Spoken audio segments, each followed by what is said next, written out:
I have the pleasure of requesting our host, Governor Cardozo, who's done a wonderful job, as Ngozi just said, in restoring stability to Nigerian economy by bringing together very tough, difficult, but necessary reforms in the monetary policy, in restoring confidence in the currency.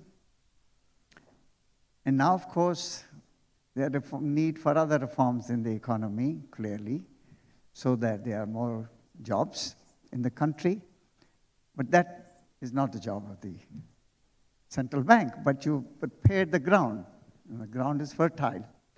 Governor, you've done a great job.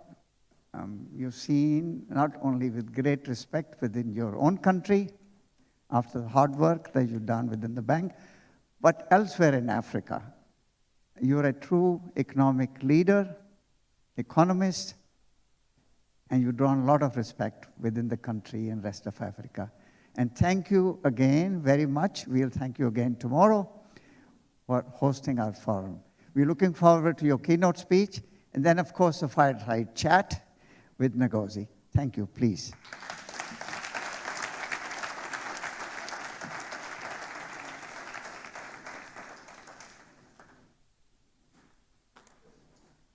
Thank you.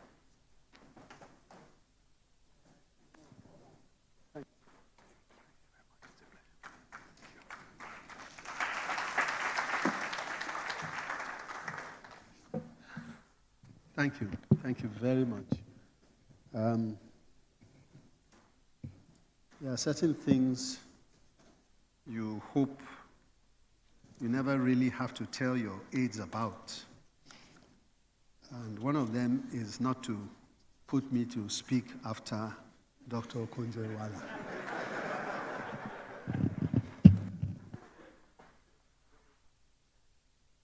Thank you very much indeed for such a wonderful, wonderful presentation. Thank you. Your Excellencies, our global ambassador, the first female Director General of the World Trade Organization,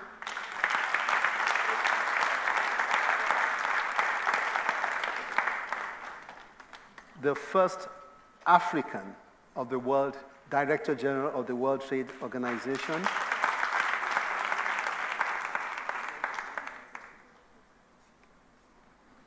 and of course, the great representation of the Nigeria Can movement on the global stage.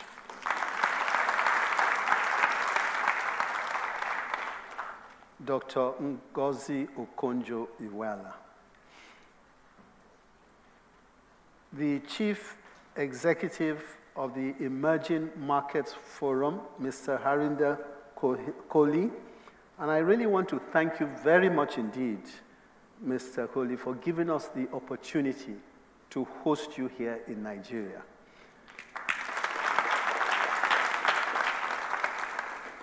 And I want to say this with all sense of seriousness, because I do know that sometimes there's a tendency for international participants and international community to shy away from doing things in Nigeria. You didn't.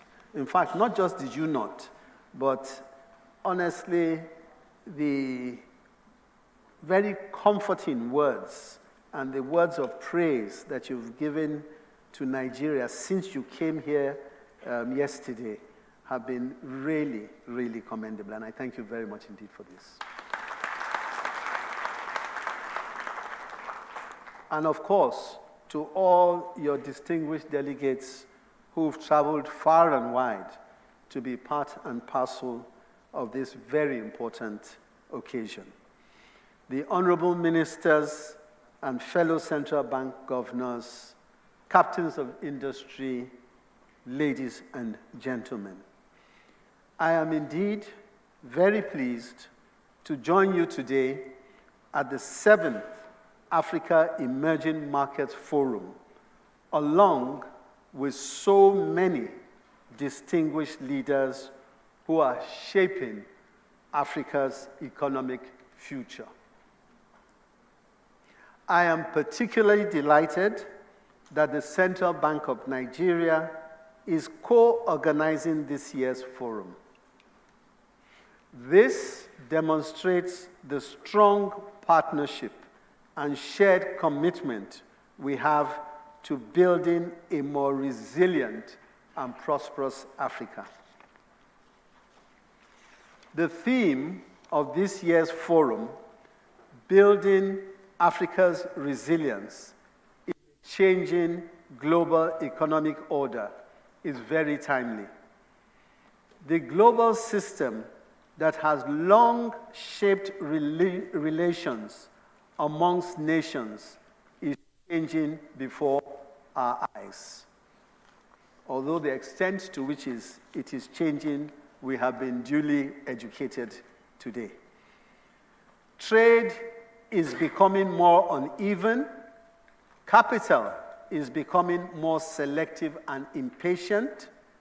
And the long-standing rules-based international system is being stretched and tested. For Africa and other emerging markets, the question is no longer whether the global order is changing, but how we turn that change from a source of vulnerability into a source of growth and shared prosperity.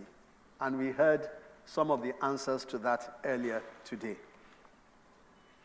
Let me highlight, however, 3 major shifts that I expect will shape Africa's opportunities in this changing global environment.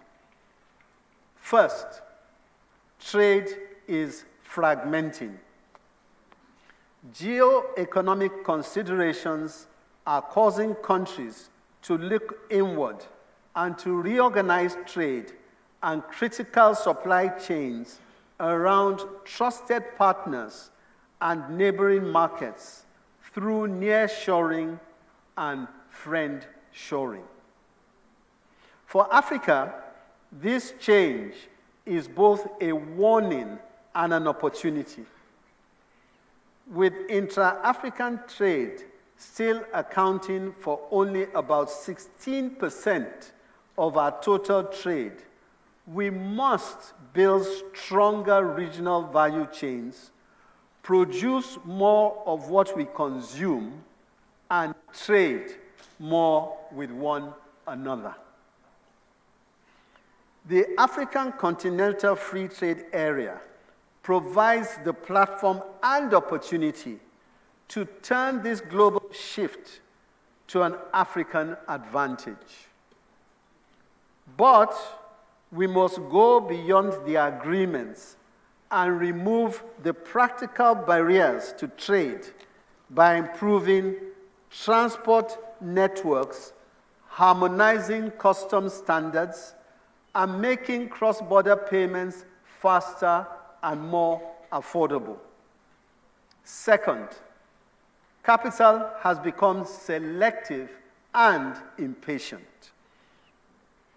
The era of abundant liquidity, chasing returns regardless of risk, is over. Investors now have more choices and less tolerance for uncertainty. Capital increasingly flows to economies that offer credibility, transparency, policy consistency, and strong institutions. For Africa, this means that our development ambitions cannot depend solely on attracting foreign capital. We must mobilize more of our own resources, including pension and insurance funds, domestic savings, and diaspora capital, and channel them towards productive domestic investment. It also means that there's a premium on the quality of Africa's institutions. Investors must be able to trust our policies, understand our rules, and plan beyond the next political or economic cycle.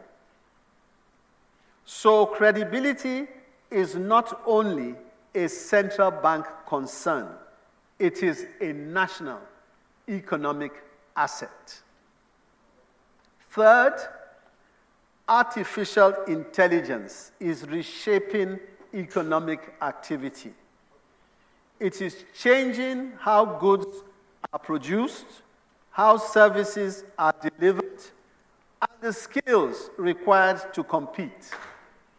It is disrupting established industries while creating entirely new business models, services, and forms of work. And of course, thank you very much to Mr. Gill in the midst for delivering such a lovely presentation earlier this morning on this particular topic. Africa must move beyond being consumers of technology. We must become creators, developing African solutions to African challenges, and building businesses capable of taking those solutions to the world. To achieve this, Africa must invest in the foundations of an AI-enabled economy, including reliable electricity, affordable connectivity, digital infrastructure, and above all, a generation of AI-savvy young Africans ready to build solutions for the continent and to compete globally.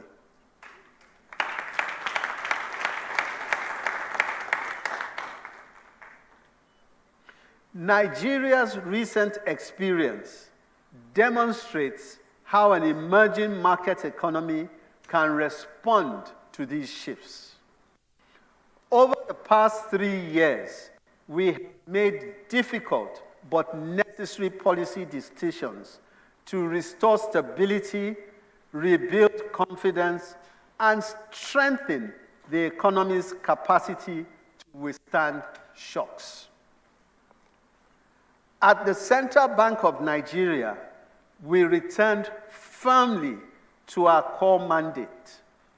We unified the exchange rate, restored price discovery, ended monetary financing of fiscal deficits, and rebuilt the foreign exchange market around transparency and settlement integrity.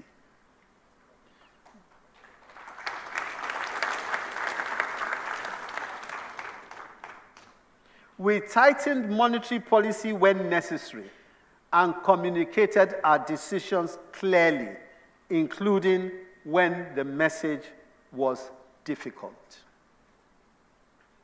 Today, the results of those sacrifices are evident. Inflation has moderated from high levels despite the energy shock. External buffers have strengthened, and the financial system is safer and better capitalized to support the economy. We have learned one lesson.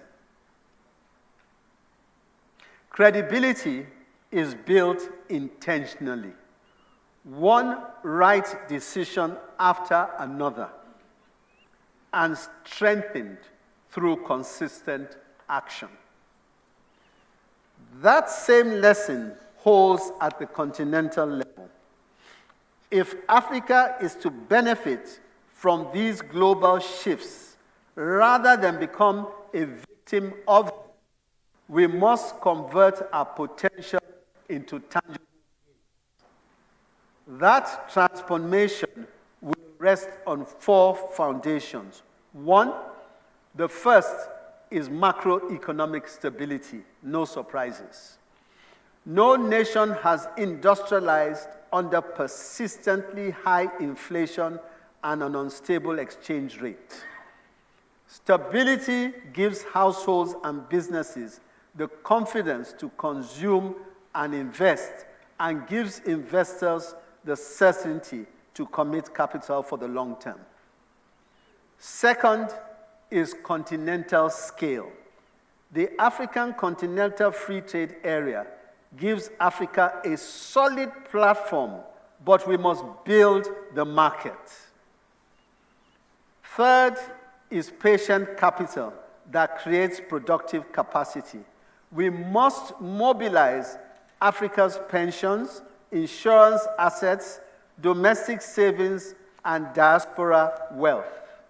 We must also seek foreign investment that creates jobs, transfers technology, develops local suppliers, and strengthens African businesses, not investment that simply extracts value and leaves. The fourth and most important is our people. We must prepare young Africans for an AI-enabled economy and unlock the full economic participation of women, because Africa cannot fly with one wing.